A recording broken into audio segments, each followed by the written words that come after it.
Con chào bố. Con đi đâu mà lâu thế? Bố không đi làm được. Con ngồi đấy, bố có việc nói với con. Tóm lại hôm nay ấy, con có về không? Con xin bố đấy. Bố tha cho con với Mận đi. Con ký vào đi. Các tự xem đi. Chỉ mới chuyện con với Mận thôi mà bố viết hẳn một tờ giấy để từ con á. Bố không dọa đâu. Đây bố làm thật đấy. Nếu mà con không nghe là bố từ thật.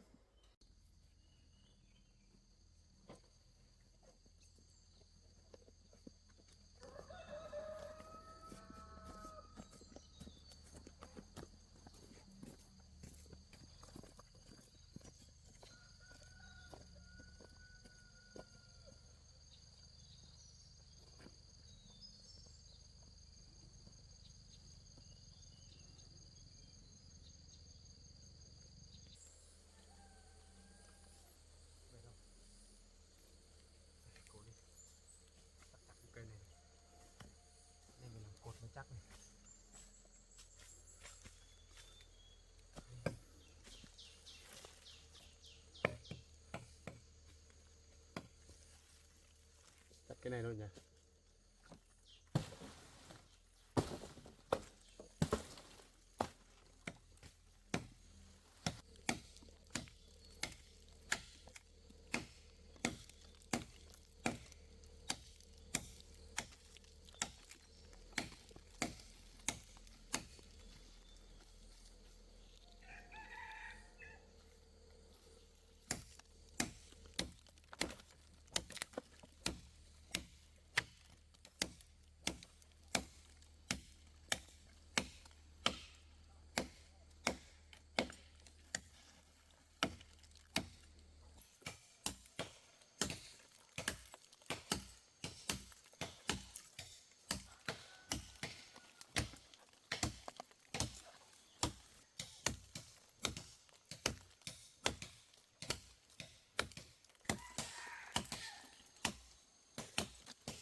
Cái này lấy khó quá, chắc không lấy đâu. Em ơi, cái này anh chặt đổ rồi mà lấy khó lắm. Lấy cái khác này. Cắt đổi chưa?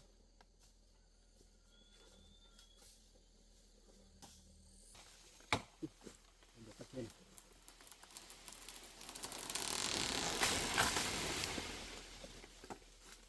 Những cây nhỏ nhỏ này thôi nhỉ. To quá.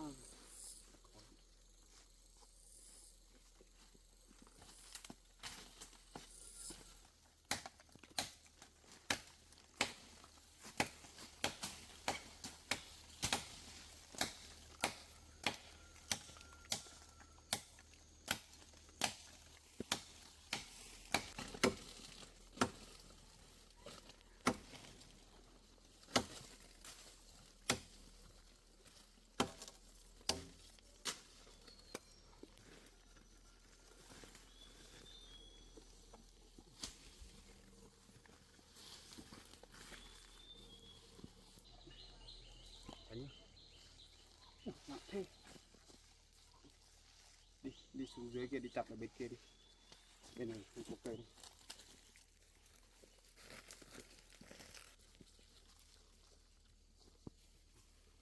Tặng ra.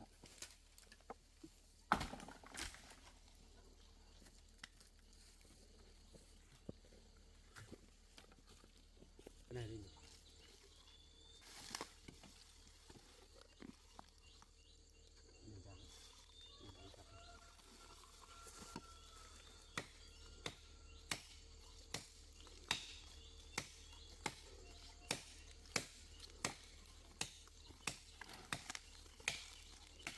Em đi xem ở xung quanh này có cây nào nên thì em chặt lấy đi cho nhanh. Cây này chắc là đủ rồi.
Chặt rồi.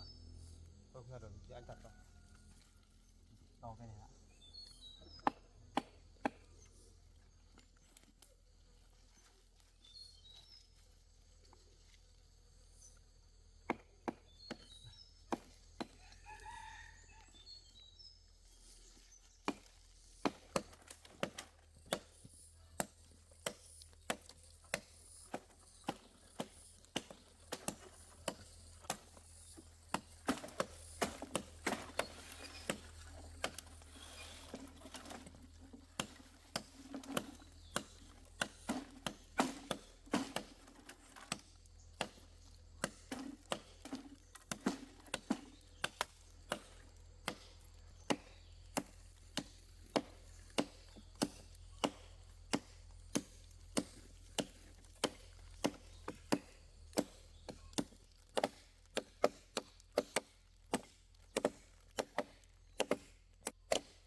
Đốt cái này là đủ rồi.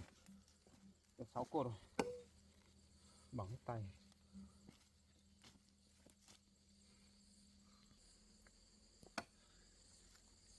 Chuyển hết chưa?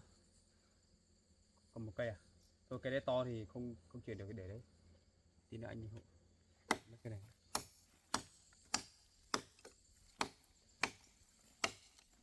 Ngồi nghỉ ngơi thôi. Con gái không làm được việc nặng này đâu.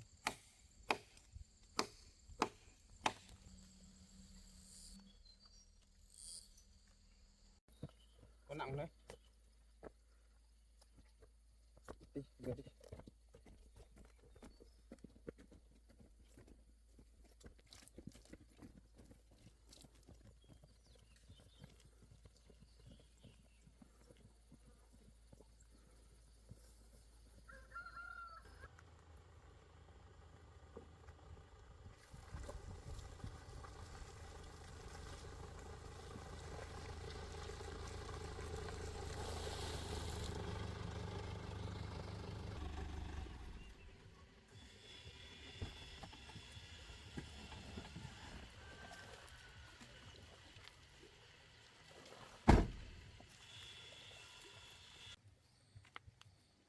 Cái xe con mình nhỉ?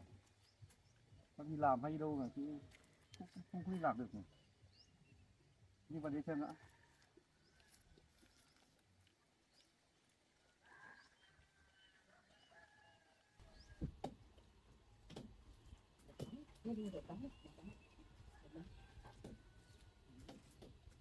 Ơi, Dạ. Cháu lên đây có việc gì? là cháu lên đây phóng chi việc.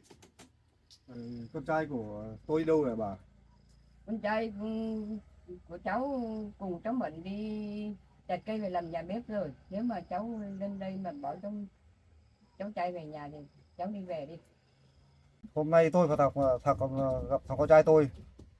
Tôi có một chút việc. Bà cũng chiều cháu thôi, cứ lên làm cùng khối cho các con. Bà đi ở trong cháu thì bà không biết cái chuyện của cháu đâu. À.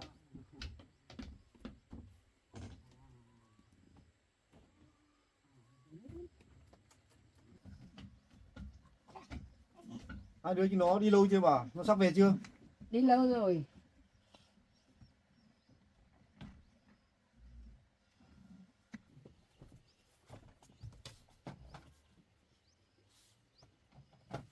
Thằng con trai tôi không về ấy, tôi từ luôn. Không về bà không biết đâu. Cháu phải từ bữa đứa con trai của cháu à, chụp cháu nghĩ có xứng đáng không? Các con yêu nhau thì có làm sao đâu. Tôi không cần biết. Lúc này tôi bức xúc lắm rồi đấy.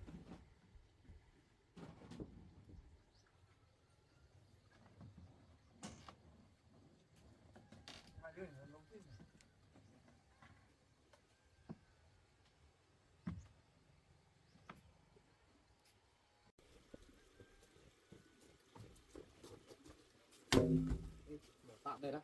Đi vào trong nhà xem. Chả biết là bố anh ấy lại lên đây làm cái gì nữa. Đi vào xem nào.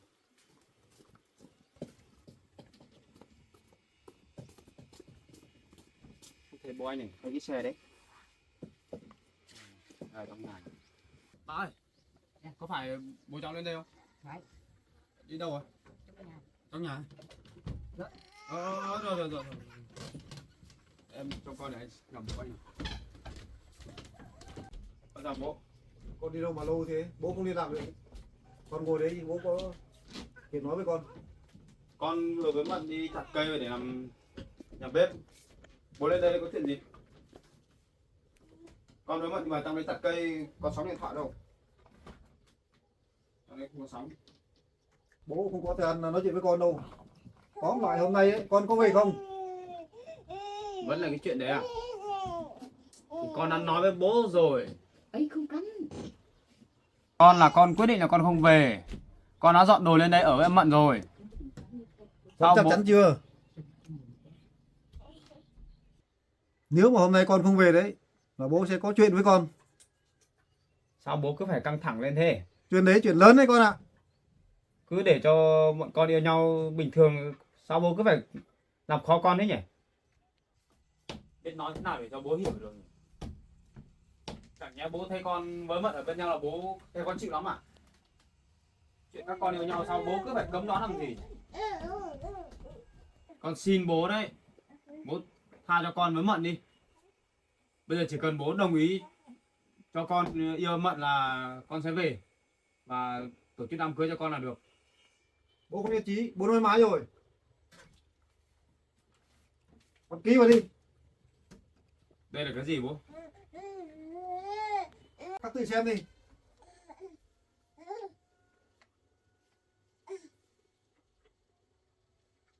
Sao bố lại làm thế? Chỉ vì mỗi chuyện con yêu Mận thôi mà bố viết hẳn một tờ giấy để từ con á? Sao bố phải làm thế? Con không ký đâu. Chuyện của bố con mình liên quan gì đến chuyện con yêu Mận? Thôi bố cất đi. Bố con với nhau sao làm thế? Ra ngoài người ta cười cho. Bố định làm như thế để dọa con để con về á? Bố không dọa đâu, đây bố làm thật đấy. Nếu mà con không nghe là bố tư thật. Nghe lời bố, bố phải làm như thế. Mỗi chuyện như thế này mà cháu cũng từ bố cháu bảo à? Con trai của cháu à? Cháu chẳng hiểu nữa bà. Cháu biết bố cháu nghĩ cái gì nữa. Sao cứ phải chia cách hai vợ con với người yêu con ra làm gì? Mận có gì xấu đâu mà bố không thích. Chỉ là cô ấy không nói chuyện được chứ. Cũng giống như ba người khác chứ có làm sao đâu. Sao bố cứ phải làm thế làm gì? Cái con bé kia xinh đẹp như thế sao con là không yêu? Là con đã yêu người cấm này. Con bé nào? Cái đứa mà hôm nọ bố giới thiệu con đấy á? Đấy. Con bé đấy tốt lắm bố ạ. Thế là bố chưa biết chuyện phải không? Con cũng bận đi làm, con chưa kịp nói cho bố biết. Bố ngồi xuống để con nói cho bố nghe. Cái con bé bố giới thiệu ấy, con bé đấy không đàng hoàng đâu. Cái con bé đấy á, bố cứ tưởng là nó tốt lắm ấy. Con bé đấy nó còn đi nói chuyện với mấy cái đứa bạn của nó bảo là yêu con là để lợi dụng cái chỗ vật chất của nhà mình thôi. Còn dùng cả thuốc mê để đi làm hại người yêu con này. Bố không tin.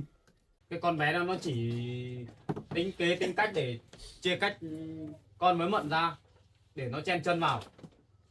Sao là nó vì mục đích vật chất thôi, ham hố tiền bạc nhà mình thôi. Con bé làm sao mà nên được? Sao lại thế được nhỉ? Bố không tin á. Đây con có cả chứng cứ đây này. Đây. Bố không tin, con cho bố xem này.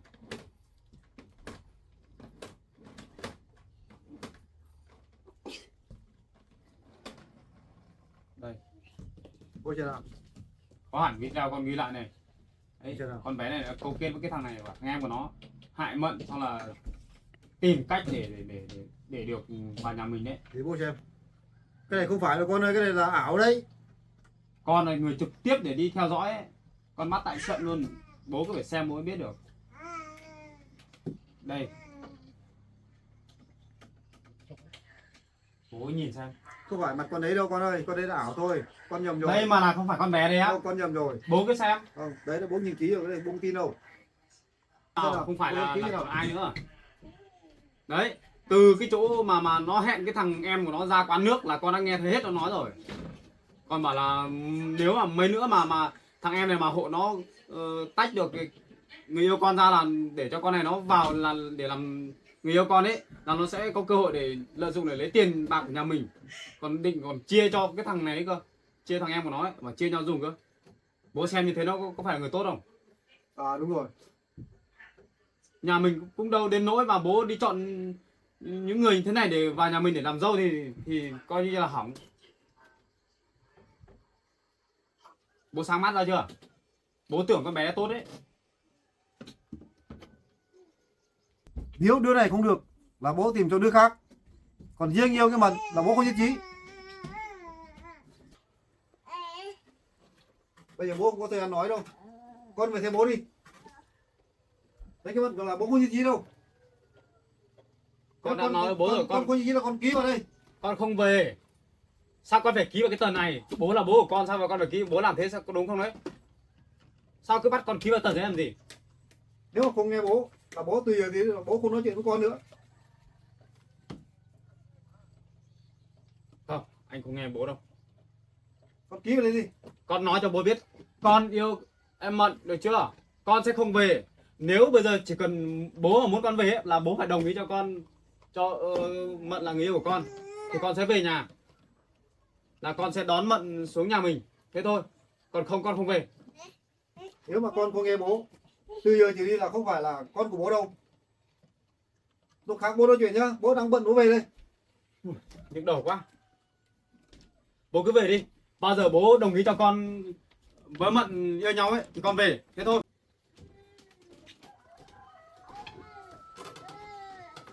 Bố bây giờ bố cứ về đi. Con với Mận yêu nhau rồi, bố đừng làm phiền con nữa. Bao giờ bố đồng ý cho con yêu Mận ấy thì con về, thế thôi.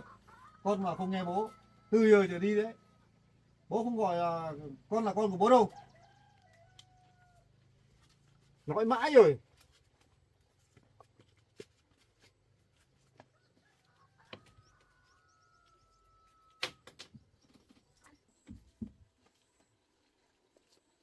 Bố mà con không nghe đấy. Từ con luôn đấy. Bố nó bảo là con suy nghĩ kỹ vào.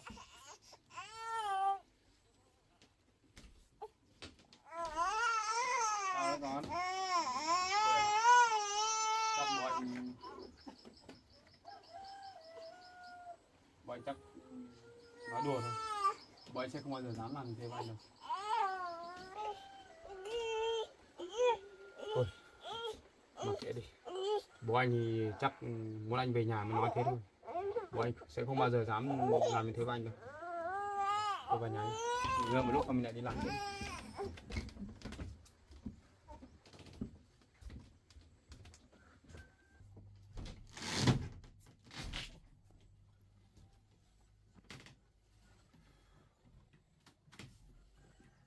Chẳng hiểu là bố sao lại làm như thế được chứ.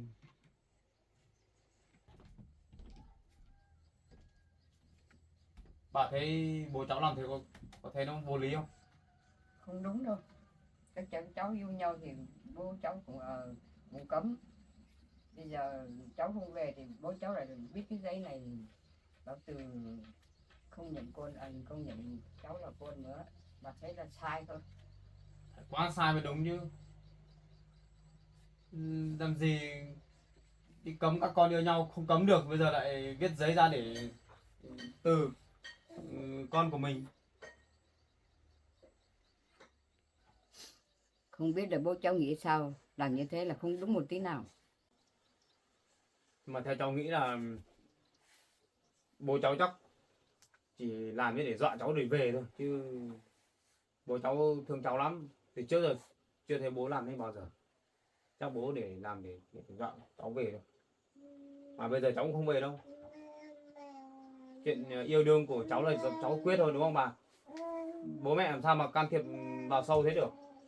Bây giờ chỉ cần bố cháu đồng ý cho cháu yêu Mận là cháu về, thế thôi. Cháu về nhà, yêu Mận về ở với cháu thế thôi. Còn nếu không được thì cháu cứ ở đây, mặc kệ bố làm gì làm thôi. Xem thế nào đấy cháu ạ, chứ cháu nghĩ xem để xem bố cháu làm thế nào. Bây giờ bây giờ xem bố cháu làm thật hay làm đùa, để xem tình hình thế nào đã. Vâng. Mà nói đi nói về thì cũng chỉ là chuyện đấy thôi. Cháu không nghe đâu, để xem bố sẽ làm kiểu gì. Chứ bố làm như thế là cháu không nghe được. Và cũng mong cho hai cháu, bố con cháu mình hòa thuận, mình khỏi nghĩ đến cái này cái khác nữa. Cuộc đời của cháu thì còn lâu dài, bố thì cũng muốn cho con cái con đường tốt, nhưng mà bố lại cứ bắt lấy cái con kia, thì bà cũng không mong cho cháu lấy cái con hôm đó về đây làm quấy rối như là này đâu. Bà cũng nghĩ bà thương các con đó. Cô cháu thì đi tìm cái con bé đấy, con bé đấy là con gái của cái người làm ăn với bố cháu ấy. Xong là chẳng biết có phải nghe bạn bè hay không giới thiệu cái đứa đấy cho cháu, mà rõ ràng là cái đứa đấy có gì tốt đâu bạn nhỉ. Ừ. Vừa xấu tính lại vừa độc ác nữa, chỉ đi ham hố tiền bạc chứ làm gì đàng hoàng được. Thôi chuyện đấy không nói với bà, đau đầu lắm. Bà ở nhà trông cháu nhá, để cháu với Mận lại đi gánh mấy cái cột kia về để làm nhà bếp á. Đợi cháu đi chặt được hết rồi. Cho con tin thôi. Xong thì cho bà trông nhá, còn mình phải đi gánh cây tiêu. Anh chạy đi vác cái cây kia vào nhà nhé.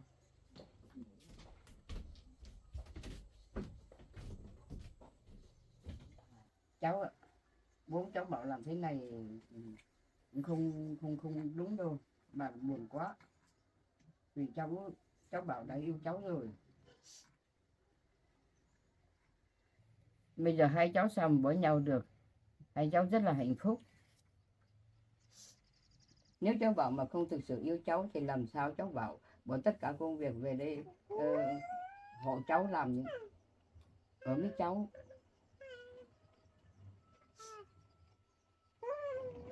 Từ nay mà bố của cháu bảo mà từ bỏ cháu bảo thật thì bà cháu mình sẽ có lỗi đấy.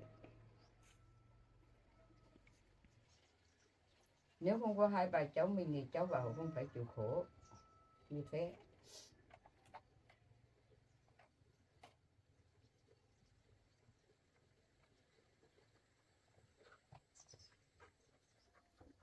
Thôi cháu ạ, bây giờ cứ chờ tình hình bên bố của cháu bảo thế nào.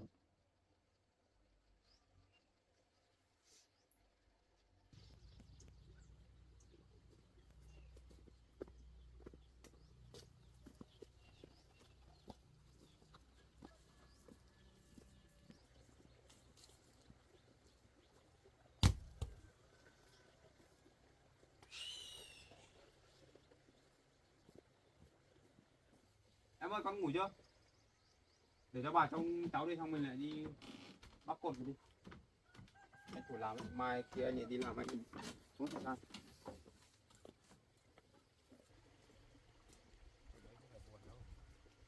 Sao đây em ạ?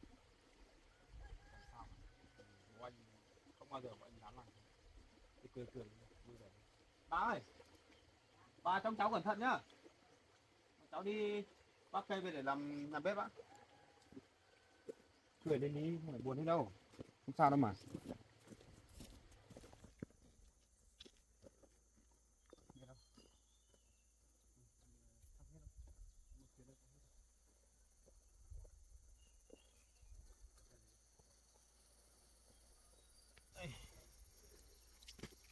Cố gắng nhé.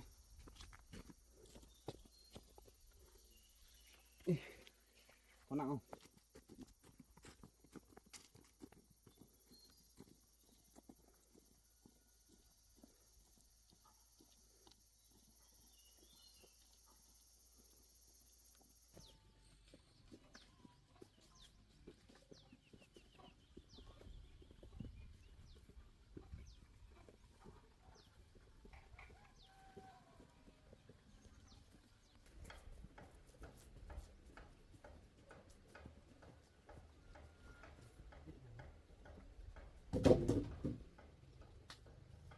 Người đi em ơi.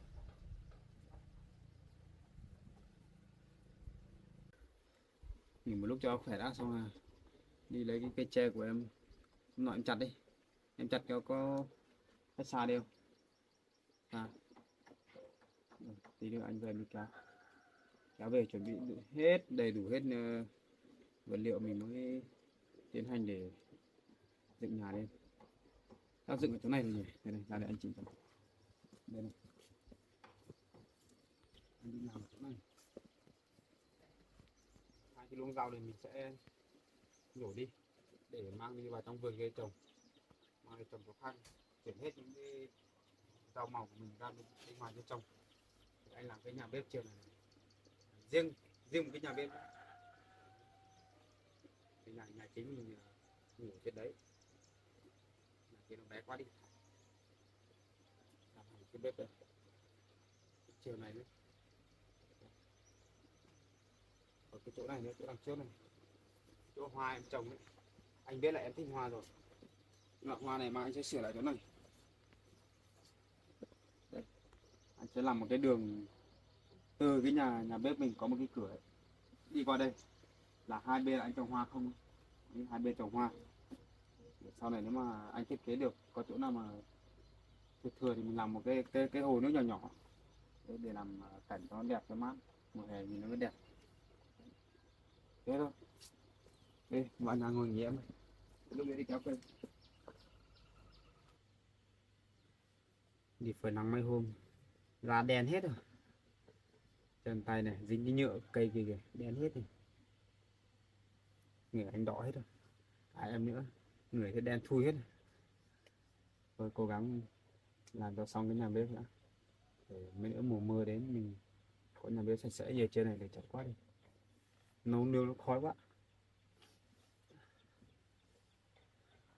Còn chuyện của anh với bố anh ấy, em đừng nghĩ nhiều nhé, để anh tự giải quyết. Mình vừa đi vừa đi kéo vừa nghỉ thôi.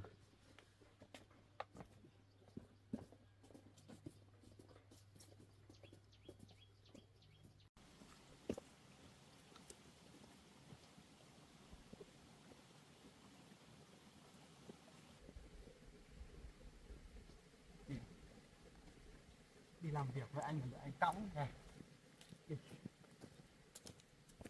Em đi chặt cây đâu mà xa thế. Đây, cuối rồi. Ở đâu? À, trong này.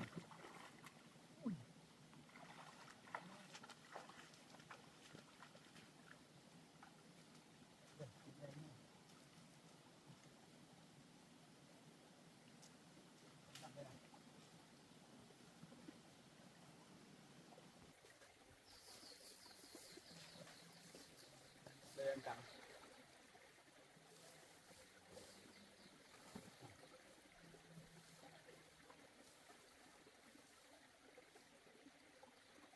Em chặt hết chỗ này, không phải em chặt.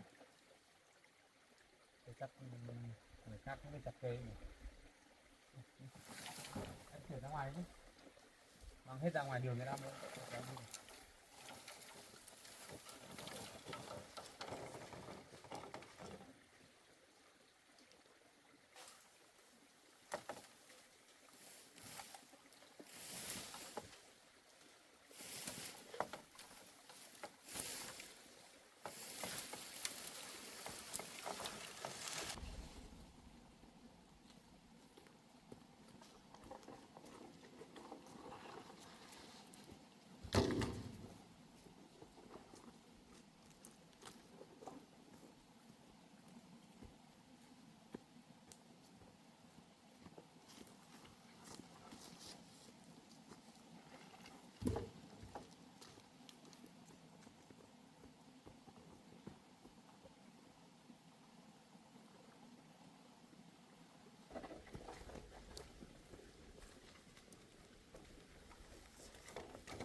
Anh cho lên mắc lên vai cho mình dễ kéo nó vất lắm.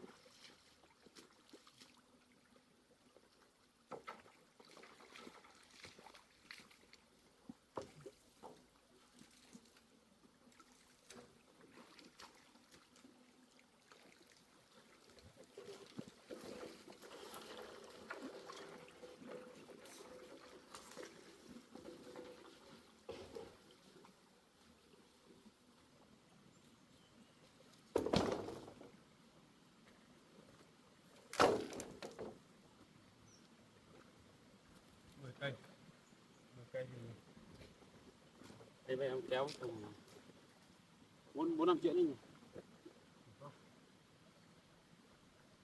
Trời sắp mưa sao nhỉ.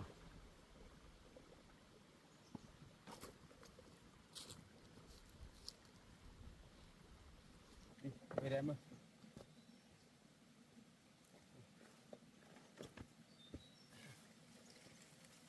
Phải vác cái bé nó nhẹ, vác dần đi nó hết, đi một cây một.